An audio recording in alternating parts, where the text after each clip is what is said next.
अस्सलाम वालेकुम friends, welcome back to top smarties drama serial Kaisi Teri खुदगर्जी। आहर शमशेर अब बाबा साहब के अगले वार से महक को कैसे बचाएगा। वीडियो को मुकम्मल देखने से पहले आपसे रिक्वेस्ट है, चैनल पर न्यू हैं तो ज़रूर सब्सक्राइब कर दीजिए, साथ ही बेल का नोटिफिकेशन ज़रूर प्रेस कीजिएगा ताकि मेरी हर आने वाली वीडियो आप आसानी से देख सकें। शेरू जो कि शमशेर के घर महक को मारने आया था, शमशेर सामने आकर खड़ा हो गया तो वो भी ज़मीन पर बैठ जाता है, रोने लगता है। रोते रोते कहता है, साहब मैं महक को मारना नहीं चाहता क्योंकि मैंने अपने बेटे की मौत के बाद इन चीज़ों से तौबा कर ली थी, लेकिन मेरी बीवी बहुत मुश्किल में है और इस बुढ़ापे में, इस दुनिया में मेरी बीवी के अलावा मेरे पास कोई सहारा नहीं। आप बताएं मैं क्या करूं। शमशेर ज़मीन पर बैठे हुए शेरू को उठाकर खड़ा कर देता है, पिस्टल उसके हाथ में देता है, कहता है ये पकड़ो और जाओ अपनी बीवी के पास जाओ, उसकी हिफाजत करो गाँव में और मेरे से राब्ते में रहना। मैं तुम्हें कभी नुकसान नहीं पहुँचाने दूंगा किसी को, क्योंकि तुम तो मेरे बहुत बड़े मोहसिन हो। एक तो तुम्हारी वजह से महक से मेरी शादी हुई और दूसरा आज तुमने मेरी बीवी की ज़िंदगी बख्शी, इसलिए मैं तुम्हारे ये दोनों एहसान कभी नहीं उतार पाऊंगा। जैसे ही शेरू घर से निकलेगा पुलिस भी शमशेर के घर पहुंच जाएगी। अब ये भी दिलावर साहब की एक चाल थी कि शेरू जैसे ही महक को मारेगा पुलिस रंगे हाथों जाकर शेरू को गिरफ्तार कर लेगी और शेरू पर सारा इल्ज़ाम लग जाएगा। लेकिन यहाँ पर तो बाजी ही पलट गई।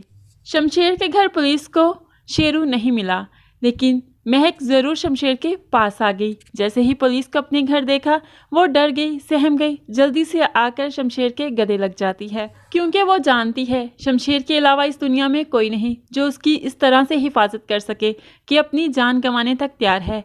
अब तो वो शमशेर से बेइंतहा मोहब्बत करने लगी है, उसके करीब आने लगी है और उससे प्यार करने लगी है। लेकिन ऐसे में शमशेर अपने बाप की हरकत नहीं भूलता, फ़ौरन अपने बाप के पास जाकर उसके सामने खड़ा हो जाता है। आप क्या समझते हैं महक को मेरी ज़िंदगी से अलग कर देंगे, मुझसे दूर कर देंगे? मेरे वजूद का हिस्सा है वो, और आप मेरे वजूद का हिस्सा मेरे से अलग नहीं कर सकते। आपके घर का शहराजा बखेर कर रख दूंगा, आप जानते नहीं मुझे। बेटे ने बाप के सामने खड़े होकर दो टोक सब कुछ बोल दिया और वहां से चल दिया। बाप की तो बोलती ही बंद हो गई। शमशेर को अपने सामने यूं खड़ा होकर ऐसे बोलते हुए देखकर तो दंग रह गए कि इतने मुश्किल हालात में गुजारा करने के बाद भी इसकी अकड़ ख़त्म नहीं हुई, यानी कि ये महक को कभी भी नहीं खोना चाहता। अब तो दिलावर साहब को समझ जाना चाहिए कि शमशेर को जो भी हालात आए, लेकिन वो वापस इनके घर में, इनके महल में लौट कर आने वाला नहीं है। दूसरी तरफ हम देखेंगे शमशेर ने महक को उसके ऑफिस में ड्रॉप किया और वापस जाने लगा। तभी एहसन ने महक का रास्ता रोक लिया और कहने लगा, मुझे निदा की बदतमीज़ी का पता चला है, बहुत शर्मिंदा हूँ मैं।